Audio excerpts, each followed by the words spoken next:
Finally, after, well, I've had the mill a year and a half, and been diesel drip for a year. I've been running diesel drip. I made a couple modifications. Finally have the diesel drip that I want. So this was already here. I took off the wood-mizer one. It's a little plastic one.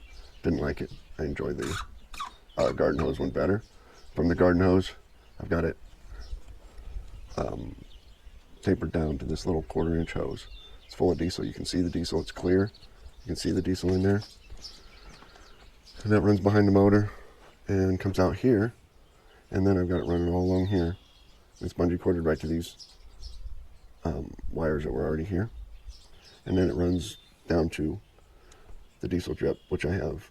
And then it runs down to the diesel drip, which I have a T here. That's just a little hose clamp to make this. I didn't have the pieces to make that correctly where it screws in. So I just put a little piece of hose over it, and it's holding so far. And then this down to the original. This is the only original hose left on the wood-mizer. Changed that out because I had to heat this up to get it over the wood-mizer stuff. The wood-mizer drip. So this is a different hose here too that I bought. And this is, well, that the owner of the mill bought. And then I've just got it zip tied right to the roller. So now when I come out this way, all the way to full, I haven't used that in a couple weeks, it's getting tight. It doesn't hit anywhere, and the loop, it makes this loop so it's not in the way. It's not falling off. I can close this the whole way and still be clear of all my logs. It doesn't fall down in the way. It doesn't go up in here. I don't have to move it. I can move this as much as I want now without that falling.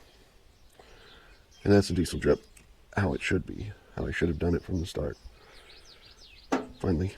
Finally got the diesel drip done to where I want it. And I ran a couple logs on it, and it works fine. There's no need.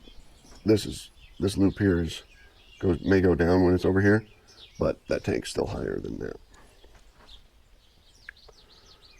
So that's it for the diesel drip. Finally have the perfect diesel drip. There's the needle valve, sight window needle valve, a couple little attachments, and a little 1/4-inch hose.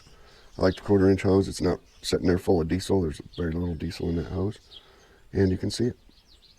So there's your diesel drip. That's how it should be. Finally.